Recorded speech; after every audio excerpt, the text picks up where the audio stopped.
Somewhere over a stretch of American desert that does not appear on any public flight chart, an aircraft climbed into the dark in the winter of 2019. No news camera saw it. No press release described it. It flew, it turned, it did things an airplane its size should not have been able to do, and then it landed, and the hangar doors closed, and the United States Air Force said nothing. Nothing at all. For 5 years.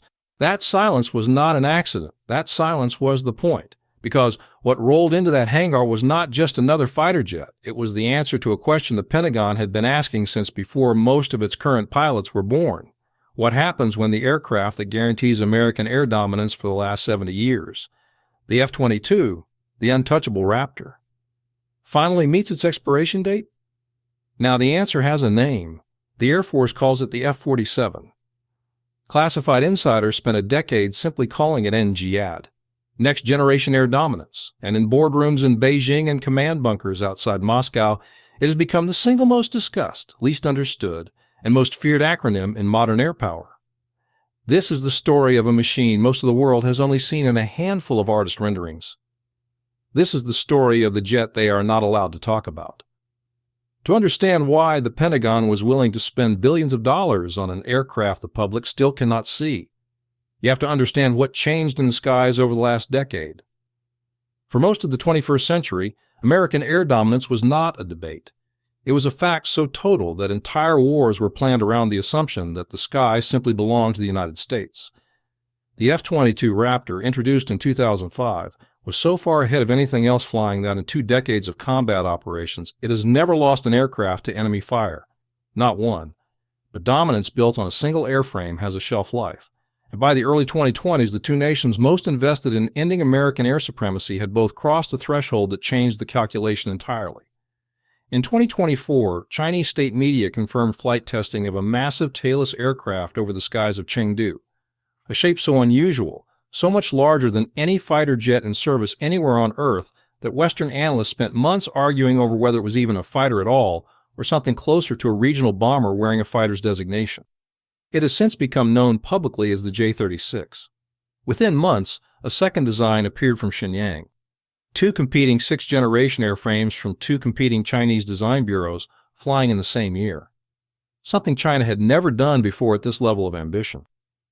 Meanwhile, in Russia, a program born out of Cold War lineage, the Mikoyan Design Bureau's long-rumored Interceptor, continued its slower, sanction-strangled march forward, a reminder that even a wounded bear does not stop building claws.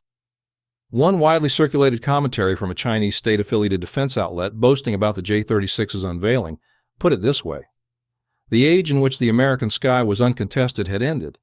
It was framed as a declaration of arrival. What it actually was a confession. A confession that the United States had built something so dominant for so long that its rivals had spent 20 years designing entirely new categories of aircraft just to have a theoretical answer to it. That is the threat. Not a single jet. Not a single nation. A structural shift in which, for the first time since the Cold War, more than one power on Earth is racing to put a 6th-generation fighter into the sky. And the nation that gets there first and gets there right sets the terms of every air campaign for the next 40 years. The story of the F-47 does not begin in 2025 when its name was finally spoken in public.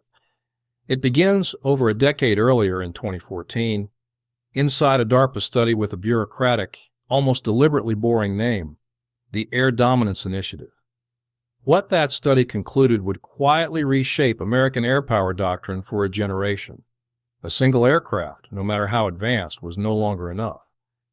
The future of air superiority would not be one supreme fighter alone in the sky. It would be a fighter at the center of a system. A crewed jet flying in constant digital conversation with a swarm of autonomous drones, feeding it data, absorbing risk on its behalf, extending its reach far beyond what any single airframe could achieve alone. By 2015, that concept had become a classified program worth roughly $1 billion, and 2 of America's largest defense contractors, Boeing and Lockheed Martin, were secretly building and flying full-scale experimental aircraft to prove it could work. Boeing's demonstrator first took to the sky in 2019. Lockheed's followed in 2022. 2 competing 6th-generation prototypes, flying years before the public even knew the competition existed. Then, in September of 2020, a single sentence slipped out of the Pentagon that hinted at just how far along things really were. A senior Air Force acquisition official told reporters, almost in passing, that a full-scale Engage demonstrator had already flown and had broken records. He would not say which records. He would not say how. The sentence was designed to reveal almost nothing, and it still sent a shockwave through the global defense press because it meant the aircraft everyone assumed was years from existing was already carving lines across classified airspace. But the secret development almost didn't survive contact with its own price tag. By 2024, projected costs for the jet had soared to nearly 3 times that of an F-35, a number so large that the Air Force's own leadership paused the program outright, ordering a study into whether Engage in its current form was even affordable. For a moment, the most advanced fighter jet in American history sat frozen, not by an enemy, but by a budget spreadsheet. The study's conclusion, delivered in early 2025, was blunt. There was no alternative that could deliver air superiority in the environment America now faced. Engage was not a luxury. It was the only viable path forward. On March 21, 2025, the Department of the Air Force ended a decade of silence and awarded the engineering and manufacturing contract to Boeing.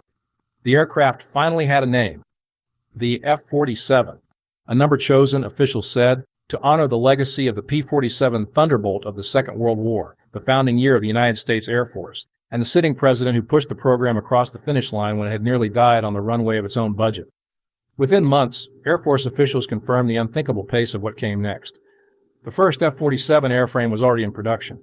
Acquisition leadership stood in front of reporters in early 2026 and called the program, in their words, on time and on target, a phrase almost never used without qualification in the history of American fighter development. For comparison, the F-22 took 14 years from contract award to combat readiness. The F-35 took even longer.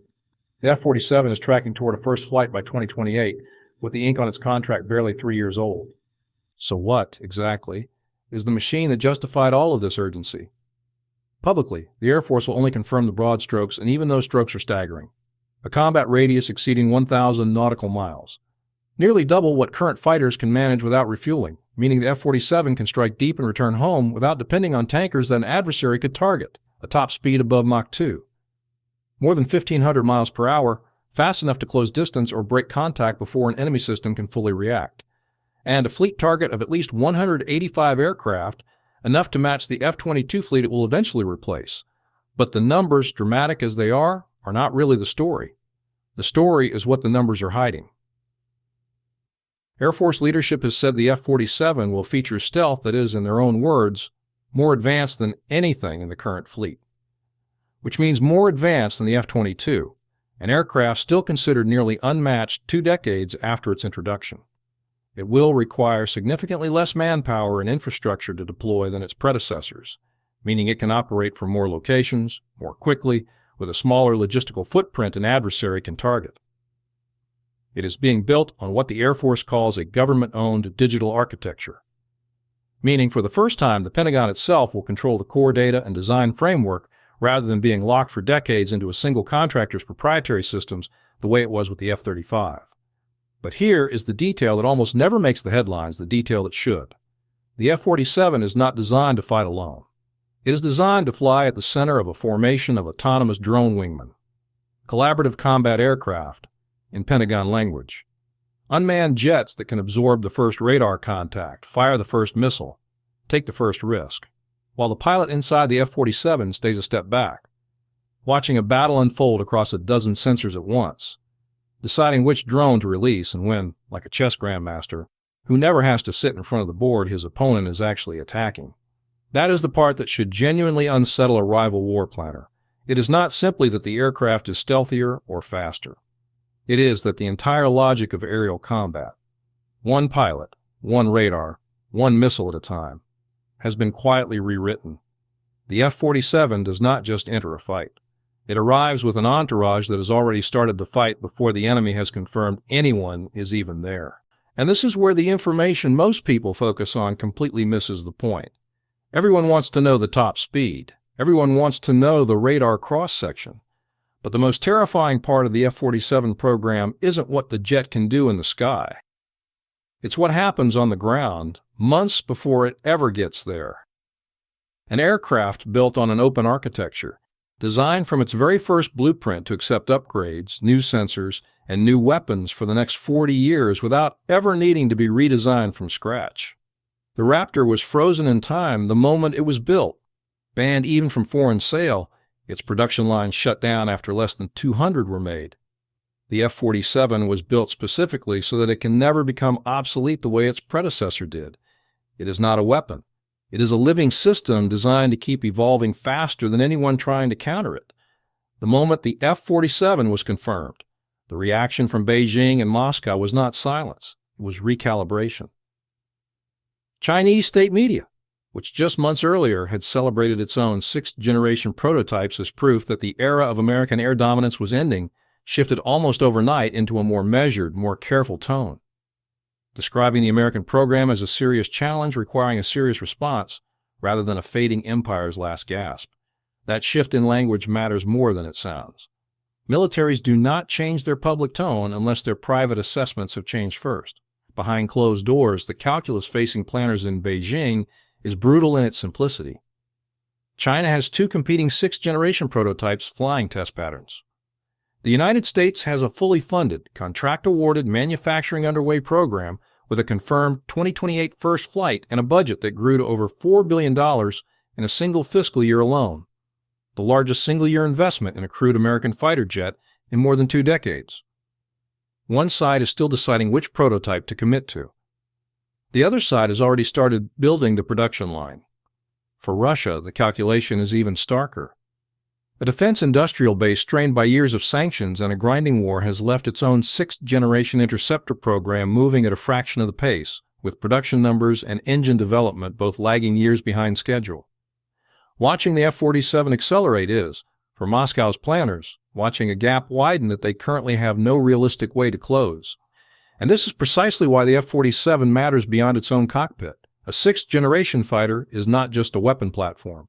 It is a message written in titanium and classified budget lines, a message that says, whatever you are building in response to what we already have, we are already 3 moves ahead of it. It resets the timeline every rival planning staff was working from. It forces new budget requests, new design reviews, new uncomfortable meetings where officers have to explain to their superiors why the gap they were told was closing has, instead, gotten wider. Even America's closest allies are recalibrating around it. The United Kingdom, Italy, and Japan have pooled their own resources into a rival program, aiming for a 2035 target, a full 7 years behind the F-47's projected first flight. Even a joint effort by 3 advanced industrial nations, sharing cost and technology, cannot match the pace of a single classified American program moving with the full weight of the U.S. defense budget behind it. That is the real global impact of an aircraft the public has still never fully seen. It doesn't need to win a single dogfight to change the balance of power. It only needs to exist on schedule ahead of everyone else's timeline for the entire chessboard to tilt. There is a certain kind of power that does not need to announce itself. It simply arrives on time exactly when the people who doubted it said it never would. That is the story of the F-47. A program that was paused, doubted, nearly canceled under the weight of its own price tag, and then in less than 3 years from contract to confirmed production, became the fastest-moving fighter jet program in modern American history. Somewhere in a hangar that still does not appear on any public map, the first F-47 airframe is taking shape right now. In 2 years, if the timeline holds, it will leave the ground for the first time. When it does, it will not simply be another airplane joining a fleet. It will be the closing argument and debate that has consumed defense ministries in 3 countries for the better part of a decade. The debate over who controls the sky in the second half of this century. The men and women who fly it will inherit something built by a nation that has never been comfortable resting on the achievements of the last generation. Built by engineers who understood that the moment you stop advancing is the moment your enemy starts catching up. Built, ultimately, on the same principle that has defined American air power since the first Thunderbolt roared off a runway in 1942. That dominance is not a birthright. It is something you build, quietly, relentlessly, one classified test flight at a time, until the rest of the world looks up and realizes the sky already changed hands before they even knew the contest had started. The jet they are not allowed to talk about is coming. And when it finally breaks cover, the silence that surrounded it for a decade will make sense for exactly one reason. Some advantages are only real for as long as no one sees them coming.